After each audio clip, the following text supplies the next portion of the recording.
Hi అండి, welcome back to Neha's kitchen. ఈరోజు మన కిచెన్లో స్పెషల్గా చేస్తున్నామండి. ఎలానో థంబ్నెయిల్ చూస్తుంటారు, మీకు అర్థమైపోయి ఉంటుంది. ఈరోజు మన కిచెన్లో టమాటో రైస్ ఎలా చేయాలో చూద్దామండి. ఎప్పుడు నాన్ వెజ్ రొటీన్గా అన్నం కూర పప్పు ఇదే తింటుంటాం కదా, ఇలా స్పెషల్గా కూడా ఇంట్లో తినాలి అనిపిస్తుంది కదా. ఇది వెజిటేరియన్ వాళ్ళు నాన్ వెజిటేరియన్ వాళ్ళు అందరూ తినొచ్చండి. ఇది మనం కుక్కర్లో కానీ తప్పెల్లో కానీ దేంట్లో అయినా చేసుకోవచ్చు. దీంట్లో 4 స్పూన్స్ వరకు ఆయిల్ వేసుకోవాలి. ఆయిల్ హీట్ ఎక్కగానే అందులో 2 బిర్యానీ ఆకులు వేసుకోవాలి. బిర్యానీ ఆకులు అంటారు, బే లీవ్స్ కూడా అంటారు దీన్ని. అది కొంచెం ఫ్రై అవ్వాలి. కొంచెం ఫ్రై అయిన తర్వాత ఉల్లిపాయలు ఒక 2, పచ్చిమిర్చి ఒక 4 తీసుకొని చిన్న చిన్నగా కట్ చేసి అందులోని ఫ్రై చేసుకోవాలండి. అది ఎప్పుడు ఇంట్లో అన్నం పప్పు కూర రోటీస్ ఇవే కాకుండా లేకపోతే ఎప్పుడు చికెన్ బిర్యానీ మటన్ బిర్యానీ ఇవే కదా ఎప్పుడు అంటే రొటీన్గా మనం ఇంట్లో తింటుంది. ఇలా కూడా ఒకసారి ట్రై చేసి చూడండి, చాలా బాగుంటుంది, చాలా టేస్టీగా కూడా ఉంటుంది. ఇంకా మీకు అంటే తొందరగా ఏదైనా చేసుకొని తినాలి, స్పెషల్గా తినాలి, కొంచెం స్పైసీగా అన్నట్టు అనిపిస్తే ఇది మాత్రం చాలా బాగుంటుందండి. ఇది కరెక్ట్ కూడాను, సూపర్ అంటారు మీరే చేసుకొని తిన్నారు అని అంటే. ఇంకా ఇందులో ఎక్కువ మసాలాస్ కూడా ఏం అవసరం లేదు. కొంచెం చూసారా, చాలా కొంచెం ఒక హాఫ్ కన్నా చాలా కొంచెం నేను అల్లం వెల్లుల్లి పేస్ట్ వేసుకున్నాను, 1/2 స్పూన్ కన్నాను. చాలా తక్కువ అవుతుందండి, అంతగా ఎక్కువ మసాలాలు కూడా యూజ్ అవ్వదు ఇందులోని.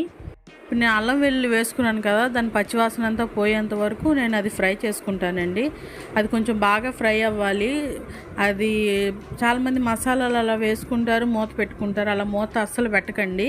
మూత కానీ పెట్టారంటే దాని పచ్చి స్మెల్ అనేది దాంట్లోనే ఉండిపోతుంది. అందుకని ఎప్పుడైనా మనం ఆనియన్ కానీ ఏదైనా మనం ఫ్రై చేసేటప్పుడు ఓపెన్లోనే ఉండాలి. అది మూత పెడితే కొంచెం వేరంగా కుక్ అవుతుంది అనేసి చాలామంది అది మూత పెట్టేస్తుంటారు కదా, అలాంటి పొరపాటు అస్సలు చేయొద్దు.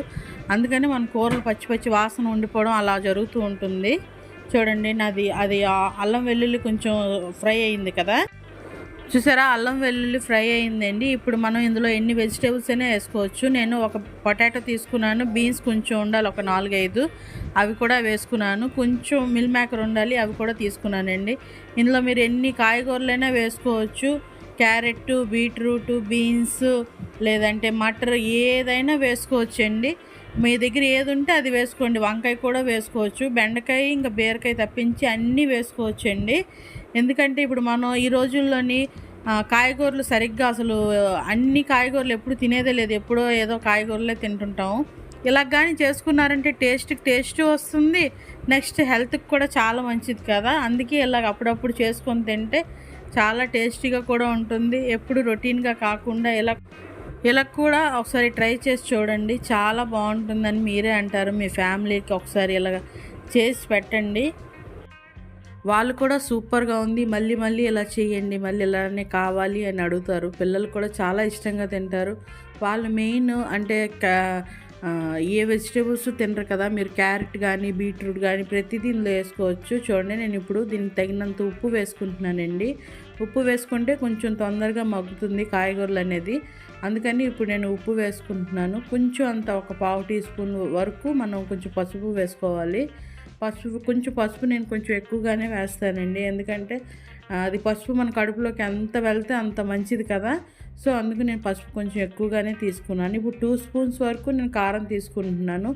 ఎవరి టేస్ట్కి తగ్గట్టు వాళ్ళు వేసుకోండి. కొంచెం కారం తక్కువ తినే వాళ్ళు కూడా ఉంటారు కదా, వాళ్ళు తక్కువ వేసుకుంటే సరిపోతుంది.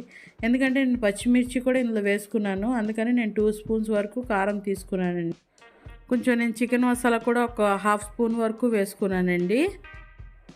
చూడండి, ఇప్పుడు నేను ఇందాక ధనియాల పొడి జీలకర్ర పొడి ఏమీ యూజ్ చేసుకోలేదు. నేను ఇది ఇంట్లోనే తయారు చేసుకున్న బిర్యానీ మసాలా అండి, ఒక 1/2 స్పూన్ వరకు వేసుకున్నాను.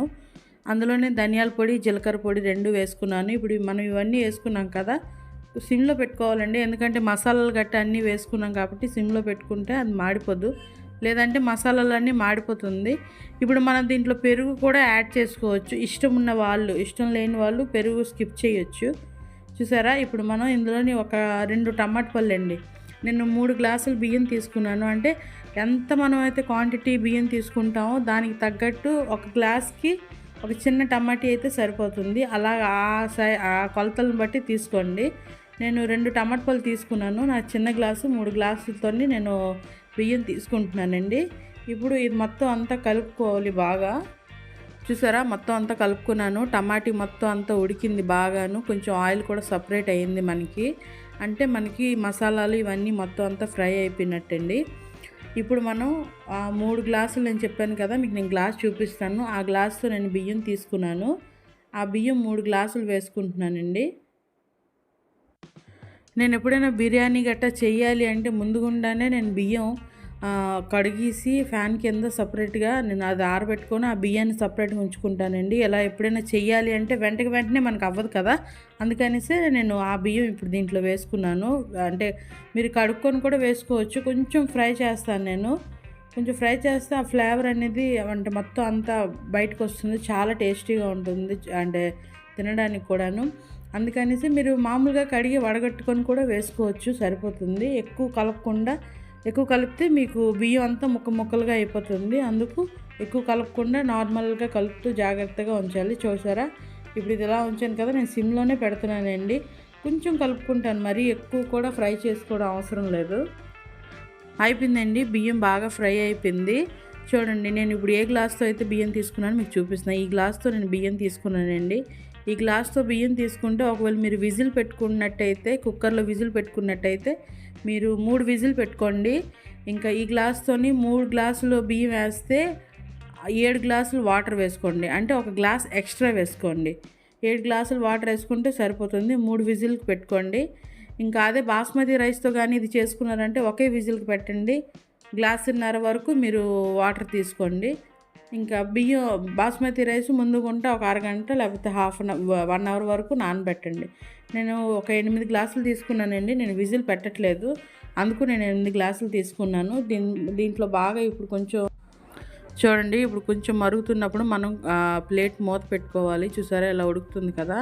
కొంచెం ఫస్ట్ హై ఫ్లేమ్లో పెట్టాలండి. కొంచెం బాగా ఉడుకుతుంది. ఇలాగ దగ్గరికి అయిపోయింది వాటర్ అంటే మీరు ఏదైనా తపెల్లో చేసుకుంటే మీకు నేను చెప్తున్నాను. ఒకవేళ దగ్గరికి అయిపోయింది వాటర్ అంటే మీరు సిమ్లో పెట్టుకోండి. చూడండి, సిమ్లో పెట్టుకున్న తర్వాత ఇలా విడివిడిగా వస్తుంది. ఇంకా కొంచెం వాటర్ అనేలాగా ఉంది కదా. ఇప్పుడు మనం మళ్ళీ మూత పెట్టుకుంటే ఆ ఉన్నది కూడా ఉడికిపోతుంది బాగా. అది సరిపోతుంది దానికి. ఇప్పుడు ఇది కొంచెం ఆవిరి మీదే ఉడుకుతుందండి. కుక్కర్లో కన్నా నాకు అడిగితే మాత్రం కుక్కర్లో కన్నా తపెల్లో చేసుకుంటేనే ఆ టేస్ట్ వేరేగా ఉంటుంది. కుక్కర్ టేస్ట్ వేరేగా ఉంటుంది. చూడండి, మొత్తం అయిపోయింది. అంత విడివిడిగా కనిపిస్తుంది కదా మీకు, అంత క్లియర్గా. ఇప్పుడు మనం కొంచెం కొత్తిమీర లాస్ట్లో లెమన్ కానీ స్క్వీజ్ చేసుకుంటే ఇంకా ఒకవేళ అన్నం ఇంకా కొంచెం విడివిడిగా వస్తుంది. ఇప్పుడు కూడా బాగా విడివిడిగా వచ్చిందండి. దీనికి మాత్రం కొంచెం ఆయిల్ అనేది ఎక్కువ పడుతుంది. ఎందుకంటే కొంచెం ఆయిల్ ఎక్కువ వేస్తేనే బాగుంటుంది. ఇంకా దీంట్లో మసాలాలు గట్టా ఏమీ వేసుకోలేదు ఎక్స్ట్రా. మనం ఓన్లీ ఇంట్లో చేసుకున్న గరం మసాలానే వేసుకున్నాము అంతే తప్ప ఇంకా బయటని తెచ్చి గరం మసాలా పేస్ట్ గట్టా ఏం వేసుకోలేదు. ఇలా చేసి ఒకసారి మీరు కూడా ఇంట్లో ట్రై చేయండి.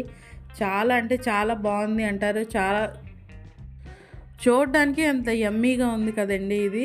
ఇంకా తినడానికి ఎంత బాగుంటుందో మీరే ఊహించుకోండి. చాలా బాగుంటుంది. మీరు ఒకసారి ట్రై చేయండి ఇంట్లోని. చాలా త్వరగా కూడా అయిపోతుంది. ఇప్పుడు మన దీంట్లో ఇంకా కర్రీ గట్ట ఏం అవసరం లేదు. ఉంటే పెరుగు చట్నీ ఓకే, లేదు అది లేదు అన్నా కూడా పర్లేదు. ఎందుకంటే దీంట్లో వెజిటేబుల్స్ మనం వేసుకున్నాం కదా. ఇంకా మీ దగ్గర క్యారెట్, బీట్రూట్, బీన్స్ లేదా అంటే క్యాప్సికమ్ ఏది ఉన్నా వేసుకోవచ్చండి. పన్నీర్ కూడా వేసుకుంటే ఇంకా సూపర్గా ఉంటుంది దీంట్లోని. ఒకసారి మీరు అందరూ ఇంట్లో ట్రై చేసి మీకు ఎలా ఉందో చెప్పి నాకు కామెంట్ చేయండి.